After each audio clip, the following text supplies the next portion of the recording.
राजा रामचंद्र की खुशी मनाई गई तो रात्रि आ गई और कहने लगी भगवान तुमने दिन की तो महत्ता बढ़ा दी लेकिन मेरा क्या हर्ष होगा। भगवान मुस्कुरा करके कहने लगे चिंता न करो, ये त्रेता युग है, इसके बाद द्वापर युग में यहाँ तो हम दिन के 12 बजे आए हैं, हम उस रजनी में रात के 12 बजे आएंगे। यहाँ तो राज घराना में आए हैं और वहाँ पर हम आएंगे जेल खाने में, तब तक के लिए तुम धीर धारण करो। और भगवान राम के अवतार की लीला पूरी करके जो अधूरी रह गई वही द्वापर में कृष्ण अवतार बन करके और मेरे दीन बंधु भगवान लीला करने के लिए आएंगे। आप लोग बैठे रहे, ज्यादा समय न लेकर के मथुरा नाम की राजधानी है, जाके महाराज उग्रसेन जिनकी पत्नी का नाम है पवन रेखा। वक्त बीतता इनके बीच में कोई संतानें नहीं।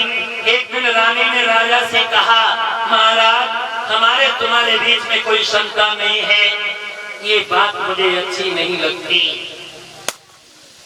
एकदम से पवन रेखा से उग्रसेन कहने लगे रानी ये तो हमारे तुम्हारे विलास की बातें हैं, चिंता न करो। रानी रात को सोचती रही, उसी रात सपना हुआ, सपने में एक दैत्य ने रानी के सतीज को नष्ट किया। सुबह रानी जागी तो अपने श्रीमन से हाथ जोड़ करके बोली है महाराज मेरी एक बात सुनो। अरे सपने में आयो ख्वाब, अरे ख्वाब तो मेरे बाल में सुनियो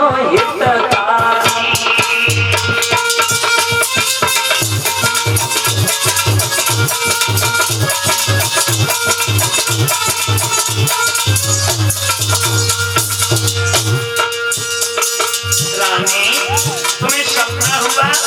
हाँ। सपने में एक दानव आयो, सपने में एक दानव आयो, बने हर ढोलक का सिखायो,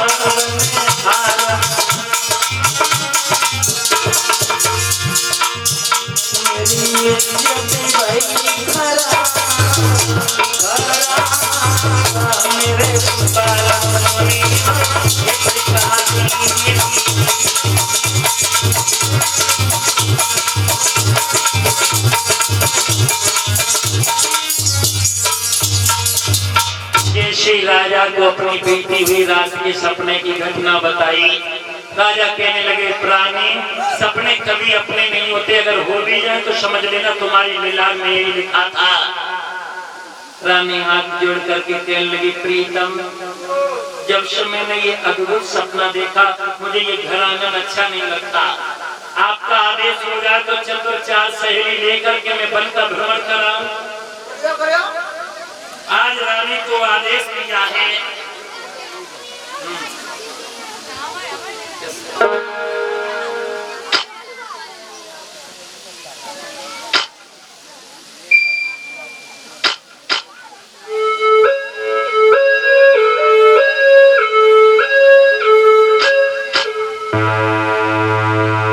आज रानी पवन लेकर रथ में सवार हुई।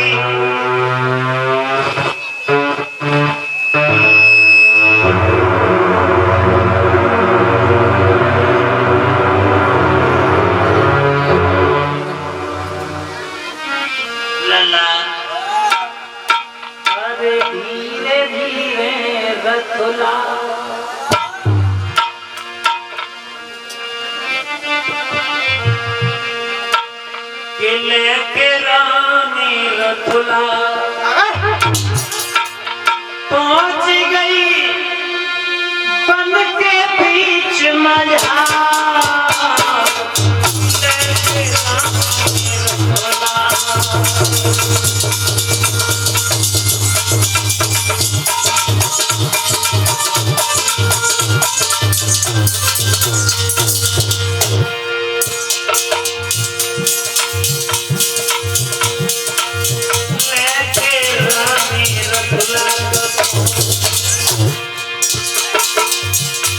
अरे बन के बीच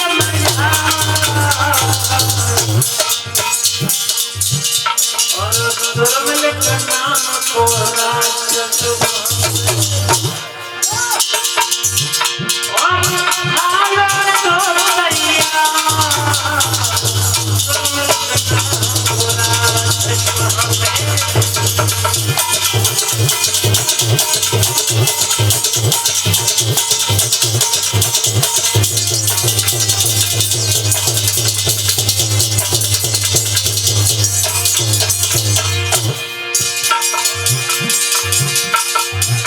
महाराज रानी ने चित्र बनायो है धरती उम्र के न भेष का दुश्मन सामने आयो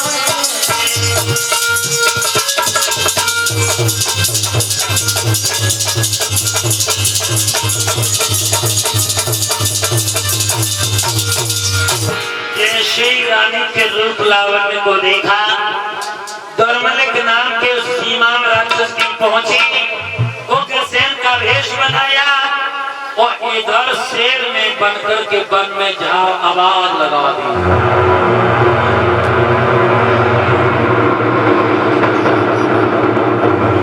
रानी चिल्लाने लगी, दौड़ता हुआ भक्त को पहचान करके आ गया। अरे रानी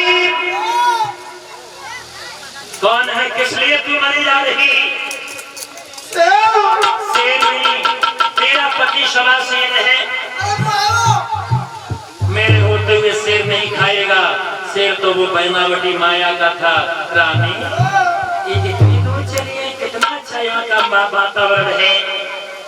रानी आओ, यहाँ जीवन का आनंद लेते हैं। रानी कहने लगी, श्रीमन तुम कब महल में आ गई? उग्रसेन के वेश में नकली दुर्मिल कहने लगा, तुम जब घर से आई मुझे घर में अच्छा नहीं लगा और मैं तुम्हारे पीछे पीछे चला आया। अंततः भगवान ऐसा हुआ, इसने रानी को अपने मीठी मीठी बातों में फांस करके रानी के सतीज को नष्ट कर दिया और असली वेश में खड़ा हो गया, हंसने लगा।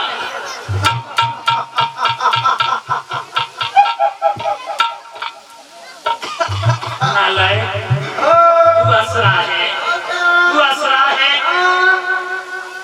तूने मेरे साथ अच्छा नहीं किया दुष्ट। हाँ अभी थोड़ी देर बच्चे की परी आ रही थी। हाँ मैं तुमको बच्चा दिया। तूने बच्चा दिया? हाँ। तेरे जैसा ही कमीन अय्यास धोखेबाज है, वाम दगाबाज शैतान पैदा होगा। लेकिन एकदम से दुर्मिल कहने लगा, सुन मेरा बेटा कैसा होगा।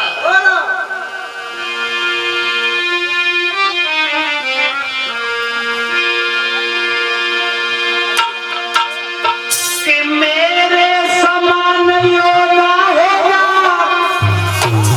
भाई, कोई जीत न पाएगा। और राजा नर की बात कहा, बस इंद्र हार के आएगा।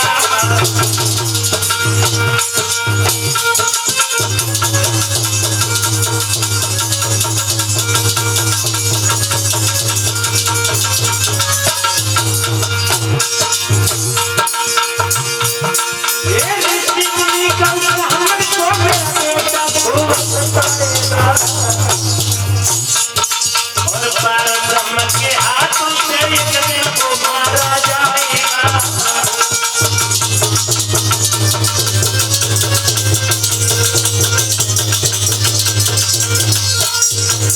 ललकार के आवाज लगाई, मेरे समान योद्धा होगा वह कोई जीत न पाएगा। राजा नर की बात कहा, वश इंद्र हार के जाएगा। ऋषि मुनि को ब्राह्मण को मेरा बेटा खूब सताएगा, पर परब्रह्म के हाथों से मेरा बेटा मारा। रानी इधर चली आई, दुर्मिल उधर चला गया, अपने प्रीतम को सारा जो घटा घटनी में सब कुछ हाल बताया। 9 मास व्यतीत हो गए, काले काले बादल हुए हैं। जादना जो पैदा होना, कंस बादल, कुत्ता, सियार, गौएं, जमुना, सब हालत बेहाल हो गई। घर घर की बिजली गड़गड़ाने लगी। तब ये लड़का पैदा हुआ कंस। जब कंस धीरे धीरे सयाना हुआ, इसकी कहां तक हम बात बताइए, अत्याचार करने लगा। 5 वर्ष के कंस ने उपद्रव करना प्रारंभ किया। साथ के लड़कों में खेलता है, भैया तूने सिनेमा देखा? भैया घर से पिसी हुई मिर्चों को ले जाए, मेरी आंखें की ओर देखनी, हाथ की ओर देखना, आंखों की ओर देखना, हाथ में तस्वीर है या चित्र आएंगे।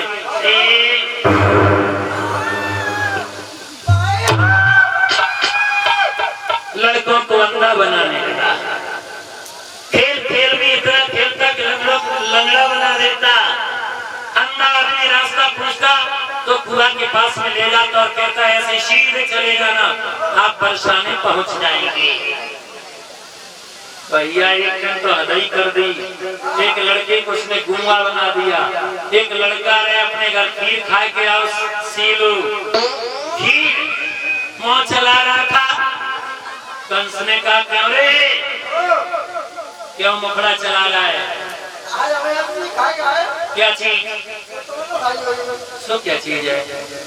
हाँ हाँ नहीं नहीं जल्दी बताओ, समय कम है। खीर तुमने? पप्पू देखो तुम पूरा सुनो जाको जागते सिर की अम्मा को ये खीर का बना को जानती हुई को। हाँ एक दिन वो भिंडी बनाई थी, ऐसे उठा तो नाक से उसमें चल रही थी, वो तेज अम्मा थी। हम जान ले अगर तू खीर खा के आया होगा, अगर तू खीर खा के आई हो तो तेरी जीव मीठी हुई है, अपनी जीव ले हमारी जीव अलग। अगर मीठी हुई तो समझ नहीं तेरी अम्मा ने खीर बनाई। नहीं नहीं नहीं जल्दी आ।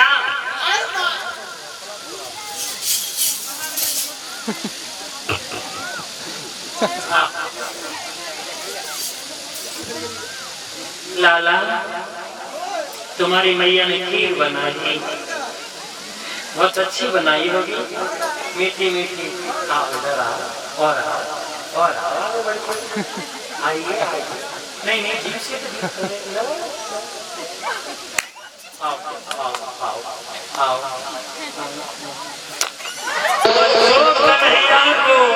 कंस ने जीव को आदि अपने कब्जे में लिया।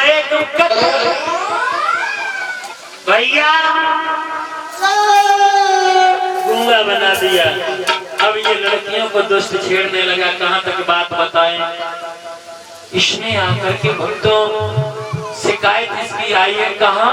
उग्रसेन के पास में। उग्रसेन ने जैसे ही देखा कंस को इसी समय कचहरी में बुलाया जाए, कंस का आगमन हुआ। 18 गुंडे हैं ना, तो इसने पिता को प्रणाम किया। लड़कियों के गूंगा लगे चले आ रहे।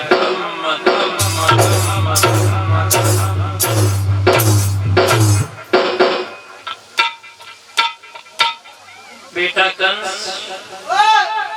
तू ना होता तो अच्छा था, तेरे होने से मेरा हंस रो रहा है। क्या हो गया? ये सारे लोग शिकायत करने के लिए आए। हाँ कोई कहता है कि मेरा दुपट्टा छेड़ दिया, कोई कहता है तुम्हारे कंस ने मेरी बेटी की मटकी फोड़ दी, कोई कहता है मेरे बेटे को अंधा बना दिया, कोई कहता है कि मेरे बेटे को। ये सब शिकायत कर रहे हैं। बोलो अच्छा सामने कहेंगे। बोलो भैया आगे वाले बोलो, कंस ने क्या बिगाड़ दिया? पीछे वाले बोलो, कंस ने क्या बिगाड़ दिया? कंस वहीं से लाठियों का इशारा करने लगा। जिसने मेरे खिलाफ आवाज कर दी उठे सर में ले जाएंगे तो मां कूटे पेचकस बना दे मार। कोई बोल ही नहीं रहा है। क्या बिगाड़ा तेरा कंस ने? बोलता क्यों नहीं? कोई नहीं बोला तो पिताजी के समीप आ गया और सिंहासन से नीचे डाल दिया और सिंहासन में बैठ गया। वो लड़का के आवाज लगाई, पिताजी को जेल खाने में डाल दो। किसने अगासुर, बकासुर, तृणासुर, धेनुकासुर, पूतना को कब्जे में कर लिया। सल तोषण मुष्टक चारूढ़ पहलवानों को कर लिया। अष्टि प्राप्ति के साथ इसने विवाह कर लिया। कुवलिया पीड़ हाथी मगध देश के महाराज जरासंध से लाया, परशुराम से धनुष लाया। एक घटना घटित हो गई। इसकी एक बहन थी जिसका नाम था देवकी। देवकी का विवाह इसने सौरीपुर के जो बटेश्वर के पास में है सूरसेन के पुत्र वसुदेव के साथ में किया। वसुदेव बहुत दिन बारात लेकर के आए। भमरिया पर के सुबह विदा का वक्त आया तो देवकी गले में गलवैया डाल करके अपनी माँ विचित्रा से रोने लगी। और कैसे रोने लगी, बैठे रहेंगे, अभी झांकी आ गई आपके बीच में।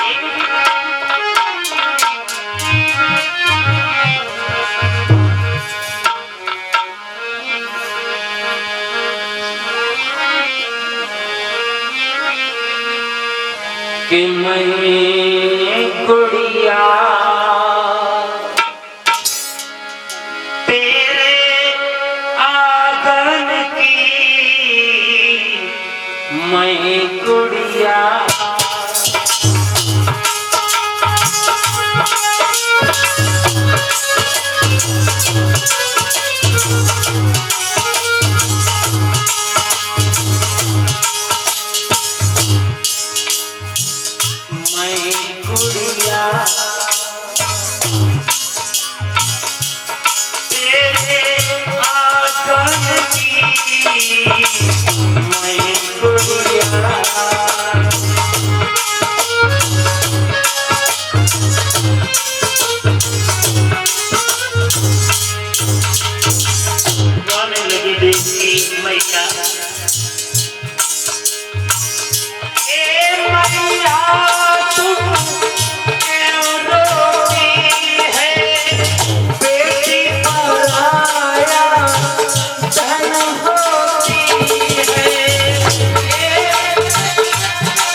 साल तक तुम्हें मैं देख देख कर प्रेरणा में रही, कल से क्या होगा मेरी बेटी का।